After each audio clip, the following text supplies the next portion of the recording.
And hopefully this is working. The perils of having too many buttons. Okay, so good morning. It is Saturday, and I hope you are doing well. And it's been a while since I have done an I Need Coffee session. Been kind of busy with lots of different things, but over the last month, I've learned about two very simple Business Central extensions. And I say very simple because you look at them and you're like, what's so hard about that? And then I go to do them. And of course, nothing I do can be totally easy. So on one, I ran into a small problem, but learned several things going on behind the scenes. On the other, I ran into several problems that had me stumped until I could get some help. And then I was like, oh, okay, that's interesting. So neither of them was conventional, I guess, is what I'm trying to say. And it wasn't as simple as you might think to do something that appears to be just quite simple. So with that, the first one is related to the vendor ledger entries page. And this is a list page. And um, so I don't use these pages a lot in BC, but I was asked, hey, can you add the vendor name to this vendor ledger entries window? Because when you're reviewing this, you see vendor number and description, but like if you have 100, 200 vendors, this number doesn't really mean much. And so apparently one workaround that one customer did is to change their vendor numbering scheme to include the vendor name or enough of the vendor name where they could figure out which vendor it was. And it's like, that does not seem like a good solution. So the question is, can you just add the vendor name to the vendor ledger entries window? Like, come on, how hard can that be, right? So I thought, okay, let's give that a try. It seems easy enough for someone like me to try to figure out. So let's see what that looks like. And let's switch to this monitor. So here I have, let me go over to Business Central. This is my Docker container, and I'm going to do vendor ledger entries. There we go, down here. And here you see we have the vendor ledger entries list page. We have vendor number. We have no vendor name. So I popped into trusty Visual Studio Code, and I said, I want to, this is the wrong one. Let me switch back to this one. I want to add a field after vendor number. So I'm going to go into my layout, and I started to do this. So I said, great, add after vendor no. And when I did that, I said, wait a minute, did I just see that right? It says vendor name. I thought, well, that's strange because if you go in here, vendor name is not listed. And even if you do personalize and try to add a field, vendor name isn't there. You can't make it visible. So I thought, okay, well, if it's showing up, rather than me trying to like create a field and add it and retrieve the value, can I just make it visible? So that's what I did. I said, well, let's see what happens. So I said, modify vendor name field visible equals true. Save that. And let me just make sure I don't have anything else in here. And I'm going to do Control F5, publish this. And I haven't done this in a month, so fingers crossed this actually works. There we go. So I made vendor name field visible, as you can see here. But it's blank. Like, I was just kind of puzzled. I was stumped. I was like, wait a minute. The vendor name field is on this list page. You can't add it through personalization. I can make it visible in code, but it's completely blank. And what is going on here? So I'm going to do Control Alt F1 to add or to open page inspection. And if I go in here and type name, oh, not Haim, name, vendor name is blank. So I thought, what kind of feature is that where you have a field that's hidden that is blank? I'm not sure. Okay, and this is the vendor ledger entries table. So, okay.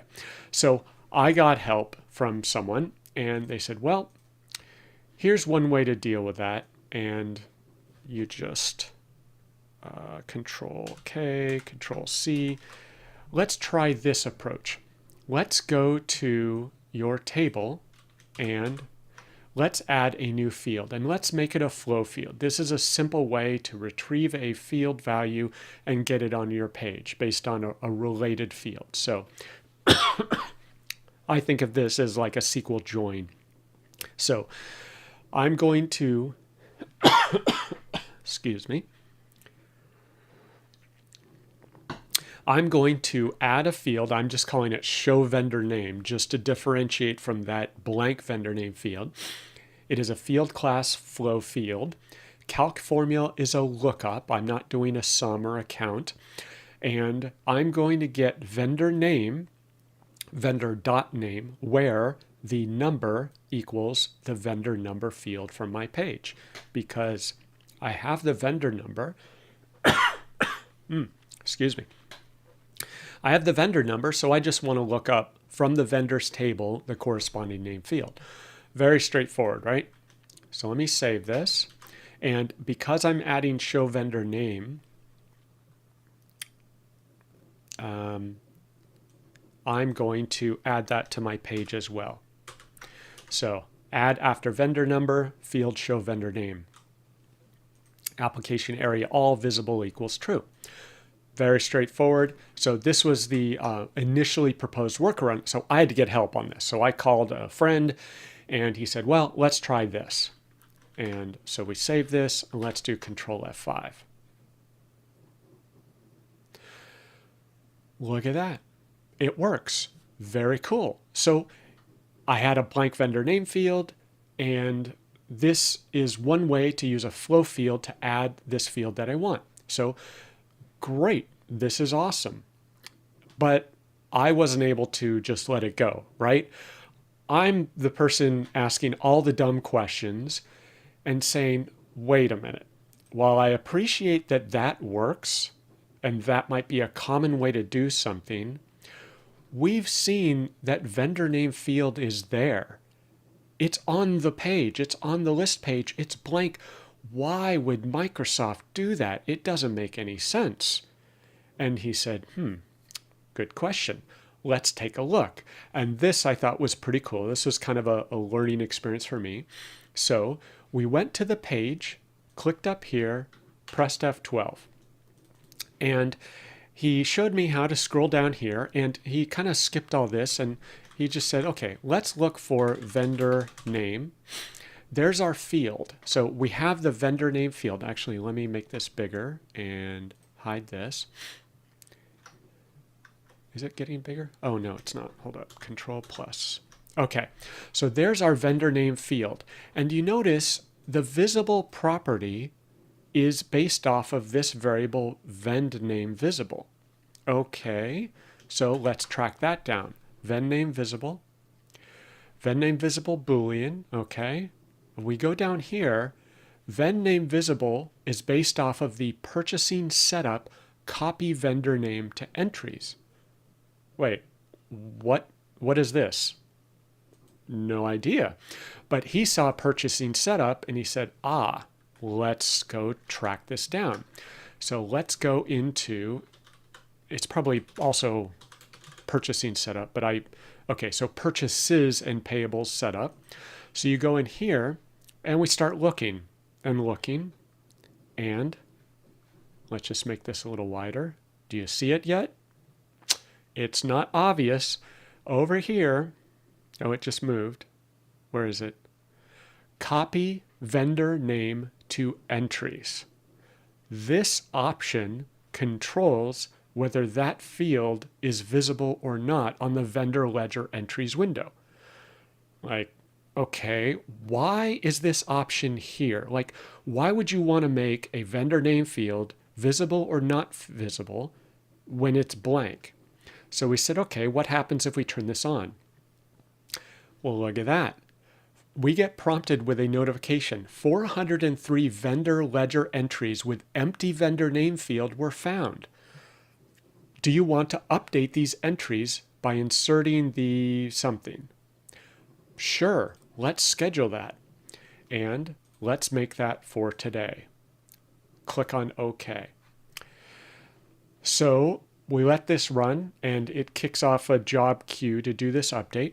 And now let's go back and I'm going to now remove this. So I'm going to go back to my thing here. I'm going to comment this out. And so I see on a YouTube comment, normally this would have been a customization. How many times have customers asked for this? Wow. Exactly. And it's not anyone's fault. And I'll explain why. This is a classic customization. The consultant who asked me for this customization has had other customers, Business Central customers, implement this change through a customization. And it's routine, right? It's like, oh, it's not there. You add it through a customization. You do a table extension, page extension, flow field, boom, you're done. Super simple. But we just found this. And I'll explain why it may not have been obvious and why no one would even look for this and ask the dumb question that I'm asking. So I'm going to comment out my fields here. And okay, so things are commented out. Let me Control F5 to republish. And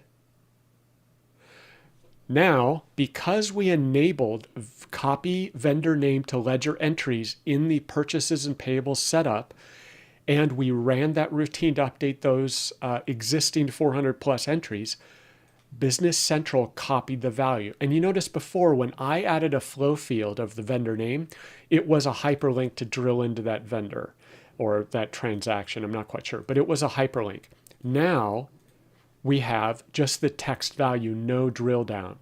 So we can tell this is different and it's vendor name, not show vendor name. And so this adds it, and no extension required, no customization required. So a comment came in, doesn't have to be when setup page is being used, it becomes optional, toggle on and off when needed. So yes, you can toggle this on and off, but my colleague looked this up, and this feature under the payable setup was apparently only added in October 2018, October 2019. It was only recently added. So you wouldn't, this apparently didn't exist more than a year ago. Yes, in previous versions, it is now available. In prior versions, it was not available. Now it is standard. So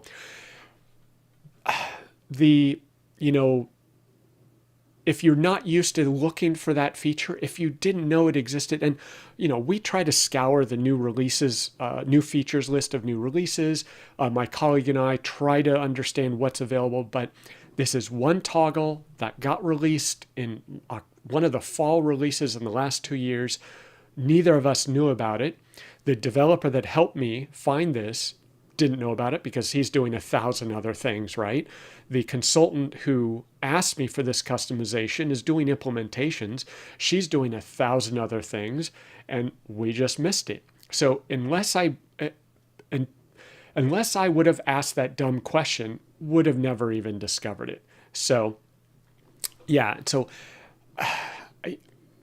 it's a simple request, one field, but it took me down this journey like, wow, I would have never realized that or discovered it. So it's pretty cool. Just add a single field. I happened to notice that vendor name was already there. It was blank. And I just started asking the questions like, why? That doesn't make any sense. And it turns out there was a good reason. And that led us to realize you don't even need a customization to make that vendor name field visible, which was awesome. So customers happy, I'm happy, learned something, so it turned out well. So yes, obviously this question wasn't that dumb, but the really experienced developer I worked with is like, oh, you just do this. That's weird that it's blank. Here's the workaround and you're done. And I'm like, well, why is this blank? And so that leads us to my next one. So next request, same deal. Customer payment registration page. And this was new to me. Everything's new to me with Business Central. So you go into Business Central, you go to this register customer payments, and totally new to me. I'm assuming this is kind of where you acknowledge that a customer sent you a payment and you're selecting which invoices were paid. I need to learn more about the cash receipt and payment application process. In the Dynamics GP world where I'm from, this is named completely differently, very different process. So the phrase payment registration is kind of odd to me, but that appears to be the terminology. So a couple comments regarding the prior one. I reckon that the hyperlink is not mandatory as the vendor name would be used for reporting purposes. Yes, and playing around with another extension, you can disable the hyperlink through, I believe it is the drill down property in AL. You just do drill down false, that turns it off.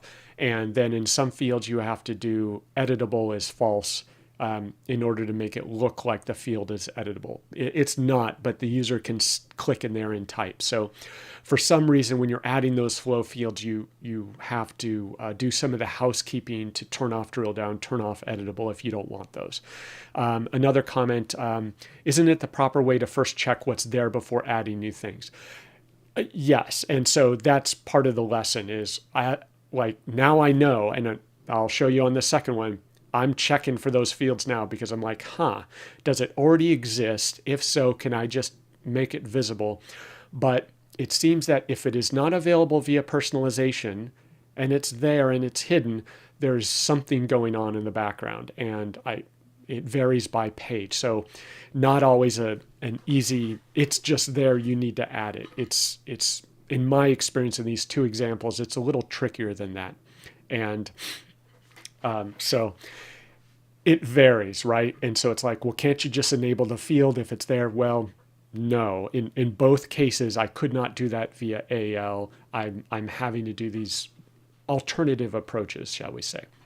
So customer payment registration, the customer is saying, well, the one thing I need in my particular business process is, let me find my PowerPoint. I want to add one field from my sales invoice. So I need to see the external document number field from my sales invoice. And I don't know what they're putting in there. Maybe it's a PO number, a customer invoice number. I'm not sure what's going on there. But they need to see this field in order to apply the customer payments and know which invoice is being paid. Great. So how hard can that be? Really, I mean, it's just one field. Come on. Steve, get it done.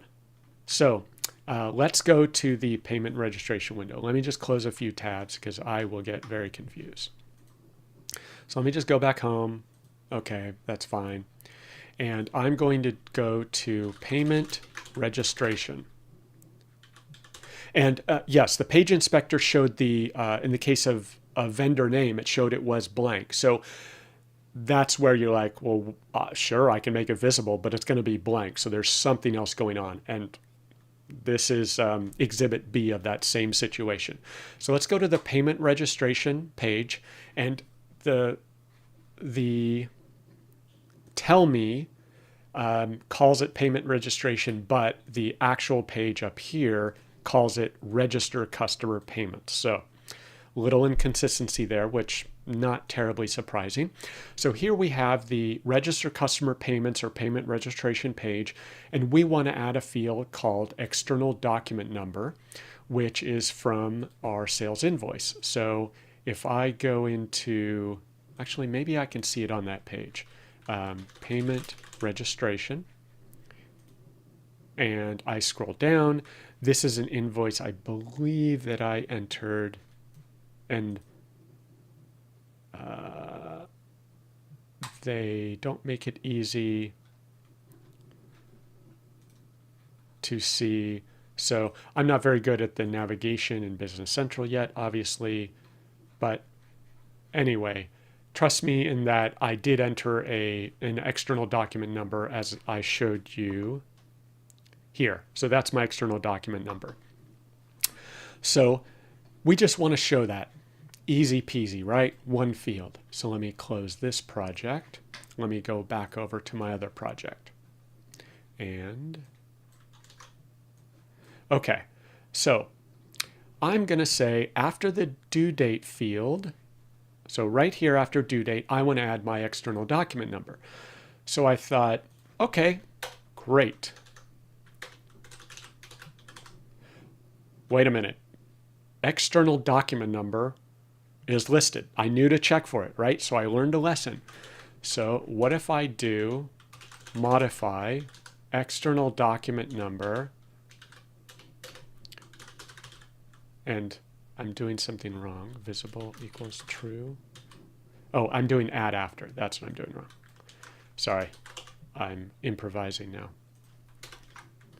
So let's try that same trick. I'm going to save this. Got nothing there. My page. Let me just comment these out so it doesn't mess me up. Okay, so I'm just going to make external document number. Actually, sorry, improvising is difficult.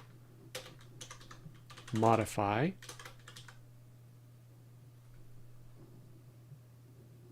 external document number. I have a feeling that's not the right one. Oh, it might be. Let's see what happens. Sorry. Visible equals true. Same routine. Control F5.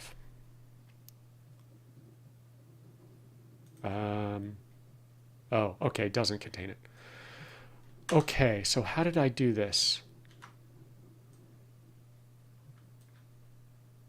I think let's just try this. Control. Okay, maybe this is what I did. External document number with spaces. That's what I'm looking for. Sorry. Control F5. Oh, come on.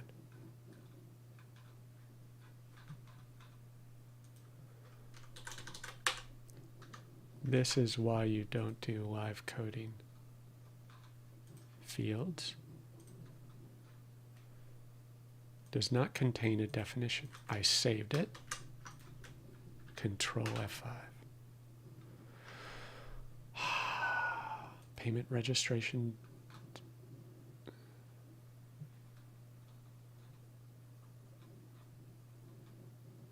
Well,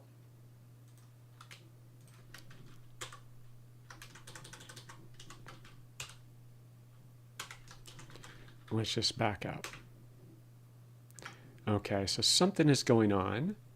Let me just try the Hail Mary reload. Breaking out a sweat here. Okay. Control F5. Come on. 42. It's commented out.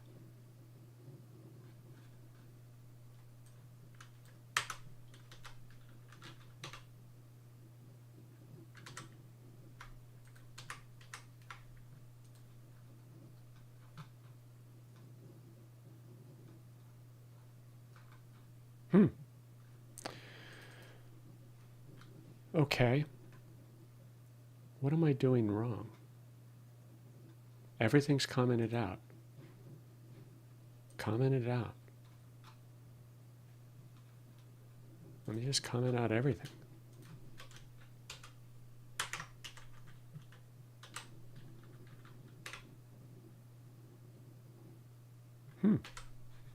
Very strange. Test. Oh. I'm in the wrong file. Yes, thank you. Okay, so I was trying to figure out how to do automated testing if I would actually read the errors. There's a lesson for the day. Read the errors. I'm literally stressing myself out. Okay. Woo! Thank you. I think we need a hey dummy button in the chat. You can tell me when I'm doing something dumb. Okay, let's try this one more time. I've commented out my test. Control K, U, save. Control F5. Ah, much better. Okay, so I have added, finally, external document number. Yes, what an accomplishment, but it's blank. Like, here we go again, right? The field is there. I just add it, make it visible. And if I do Control Alt F1, I can go to external and yep, it's blank. Great.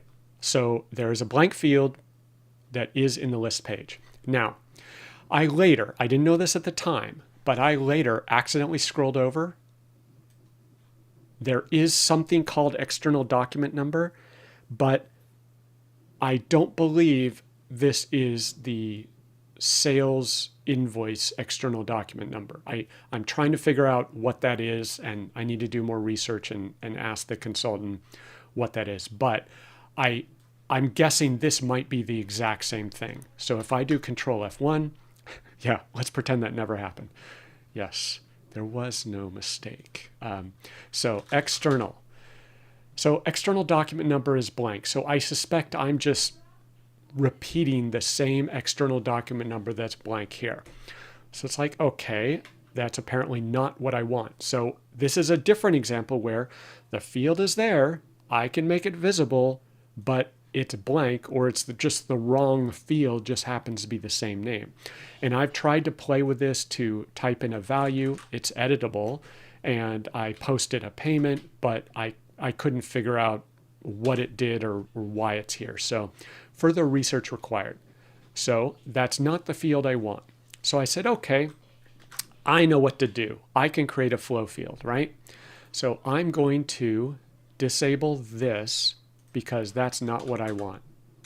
Control C. I need to do a flow field. I know how to do this. So I'm going to add a new field called external doc num, and it is a flow field. And I am clever. I'm going to look up from the sales invoice header external document number, where the number is our document number from the list page. Straightforward, editable, false. Let's save that. And I need to go back over to my page, and I'm going to make this a field. So after due date, add external doc num. Very cool. Control F5. Fingers crossed. So, one moment. Okay. So now there's my external doc num. Familiar theme, it is blank. I said, wait a minute. I have a flow field. It is trying to retrieve external document number from my sales invoice. I'm displaying it on the page. Every single one is blank. I thought, okay, maybe I just did my external document number test wrong. And I said, well, let me just try to grab a few other fields. And so I'm going to add sell to customer name and customer number, and I'm going to retrieve those via flow fields as well. So, right, sell to cust name, bill to cust number. Certainly those fields are populated for my sales invoice, so great, let's try that. And sad trombone. All these fields are blank. All of my flow fields are blank. I'm not getting an error. I even tried using hard-coded values. So just to make sure I wasn't going crazy, instead of field document number, I did const and then ps-inv blah, blah, blah. Exactly the same result. So even though just to make sure my lookup wasn't wrong, I added a specific invoice number, still blank.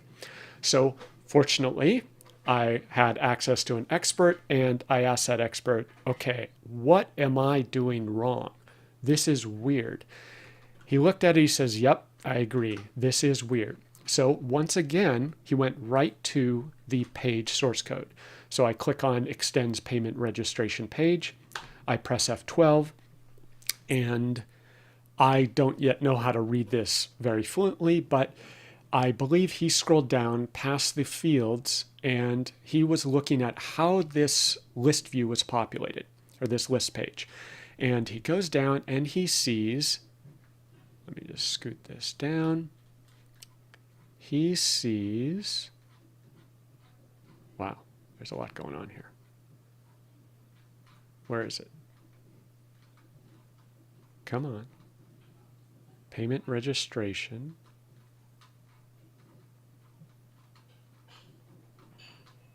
Okay. External. Okay, so there's our field. Actually, we need something that is populated. Due date. Okay, so there's our due date. Oh, come on. I swear it's in here.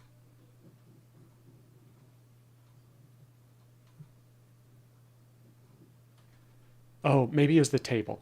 Okay, so let me look at the payment registration buffer. So sorry about that, wrong direction. Let me back up. So let me go back here.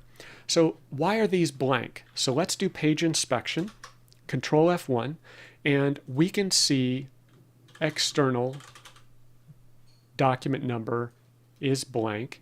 And it's like, okay, well, why is that the case? So I believe he went to the table. So let's do that. Payment registration buffer. And the important point is, sorry, the source table of this page is temporary. And so that we think might explain why this external document number, if that's really the field that I want, why it's blank. So this is a warning, and this is another warning, payment registration buffer. So I get it. In the Dynamics GP world where I'm coming from, same thing happens. You open a window, behind the scenes, it's running code that creates a temp table, it compiles a bunch of data and displays it. And that often makes it very difficult to kind of intervene in that process. So if a customer says, I want an additional field on that window, you can't just slap that field on because that window is tied to this temporary table. So it's kind of messy when you have to do that. So this is using the payment registration buffer table. And so he said, well, let's take a look at how that buffer is being assembled or designed. And so hopefully this is it. So he goes down, there's some fields, and how is that table populated? Here we go. This is what I was looking for, sorry. So you see all of these fields are getting populated. You'll notice that external document number, not on this list. So I don't know why that field is there. I don't know, it's not being populated. And he pointed out that insert does not have true here. And I believe that means that a trigger is not being exposed. So he was saying that basically there are no triggers available on this buffer. So we can't just tie into it and populate that external document number field. So we're kind of stuck doing the flow field, which I tried, but as we're seeing, all this is blank. So when he saw that, he said, aha, I think I know what's going on. Apparently this page was not terribly, table and page were not terribly well designed, and we need to do this.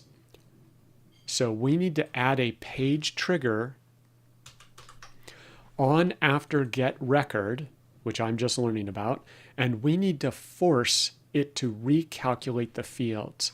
And I need to specify exactly which fields I want it to recalc, which in my case are my 3 flow fields: customer number, sell to customer name, and external document number.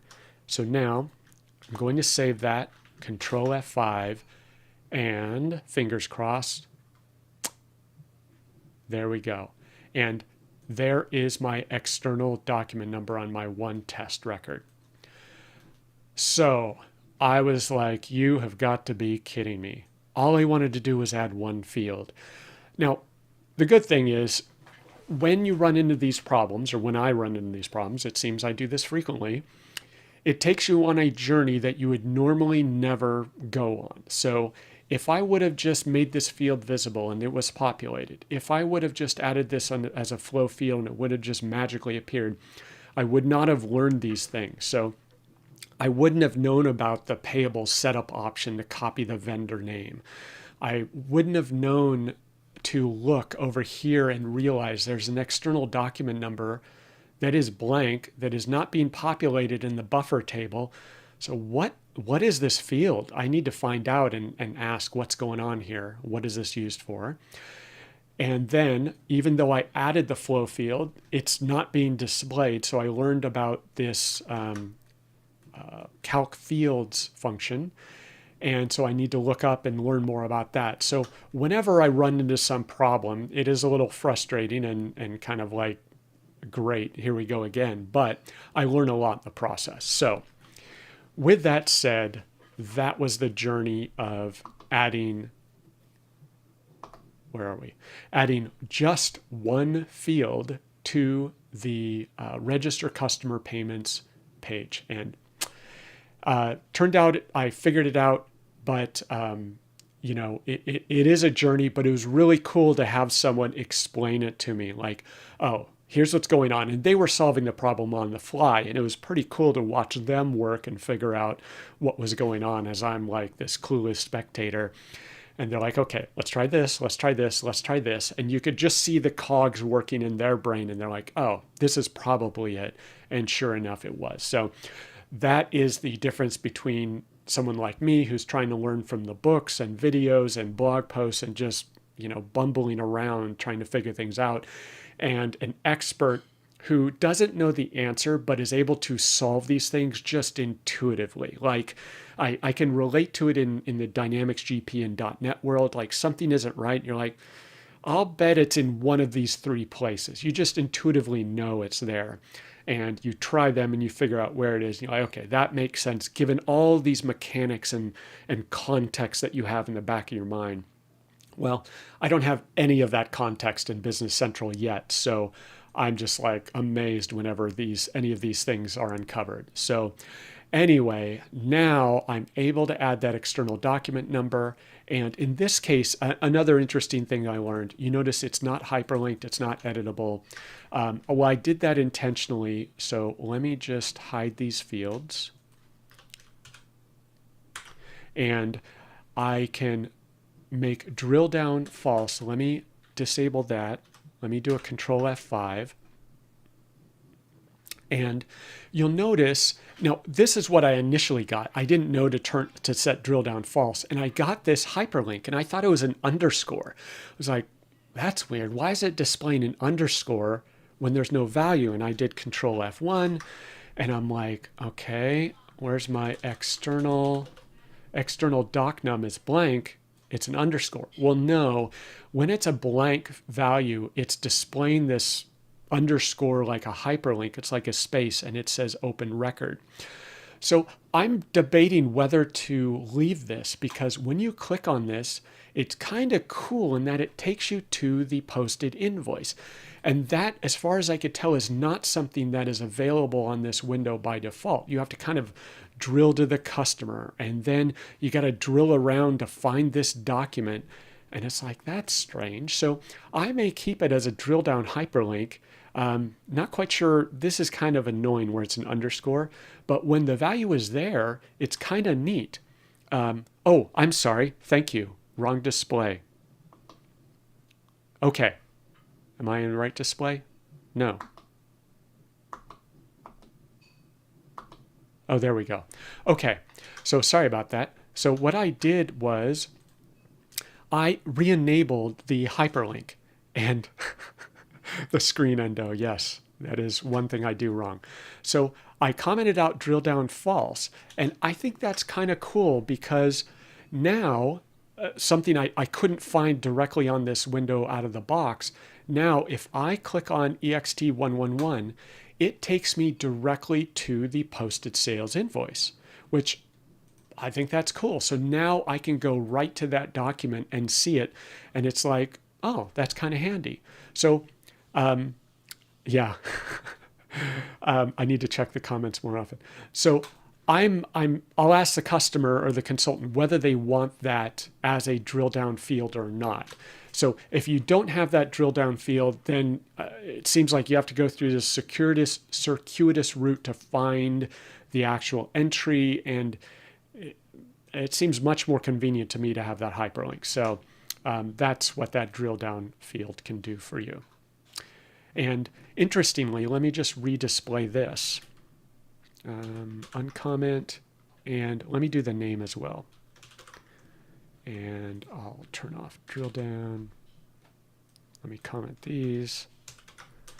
So Business Central is apparently detecting the field type, and it's automatically doing some guessing as to what it should do. So you notice this is a hyperlink for drill down, and I can click on it.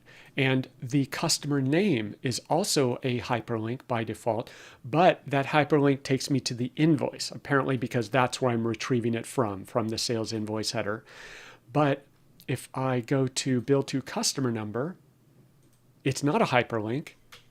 It is an editable field with a lookup. So, but the lookup takes me to the invoice. So inconsistent behavior depending on the field type and the field value. And I get that. It's having to guess what it needs to do. So in this case, I thought, okay, this is not good. I don't want the user doing that. I don't want to look up here. So in this case, I want drill down false, editable false, and then I want to remove the drill down, and optionally I'll keep drill down here. And so flowfields have drill down. And yes, that's what I'm discovering. The flowfields by default are doing drill down because it's detecting that relationship and saying, oh, do you want to go see that source of that data? And sales doc from external document number, nice. Yes, I totally agree. So I think that's kind of a cool feature. Let me just republish that, even though the customer may not have asked for it, like I could totally see the user, like just in their shoes. Okay, EXT1111, well, is that the right one? Let me go in here and double check. Now, it would be kind of nice if it took me directly to the document. I'm not quite sure if I can do that, but it's at least taking me to this list page, which allows me to then drill into the document. Super simple. I can see it's like, oh, yep, this is the right one. I'm going to apply the payment to that. So anyway, it started with a request. Both of these started with a request to just add one field. And it turned into this learning journey. And I'll skip the animated animals. And I learned quite a bit. And the side lesson that I learned is I could have spent hours and hours trying to figure this out. Maybe I would have. I'm kind of doubtful because I just didn't have any of the background knowledge to try to understand what's going on and why these were behaving the way they did. But with a 30-minute call on each of these with an expert, the expert was able to instantly understand what was going on, find the solution, even though he didn't have the answer himself. He was able to find it. And that knowledge, you can't find it in a book. You can't get it from YouTube videos. So that's a challenge. And I think the only way to get that is just time. And it's frustrating, right? I want that knowledge now, like Neo in the Matrix. I want to have it uploaded to my brain stem. But, I think it's just going to take time. And I'm just kind of learning everything I can. And anytime I see something weird now, I'm like, wait, stop. Before I go forward, let me try to figure out, why is this weird? This doesn't seem right. And use what little intuition I have to try to figure it out. And from there, it's branching out and I'm learning all sorts of crazy stuff. So anyway, that's been my learning over the last month, these two little projects. So I thought that was pretty cool. And I thought I would share because there's like 8 nuggets of interesting stuff in there. So have a great weekend. Enjoy and go do some code. Okay, talk to you later.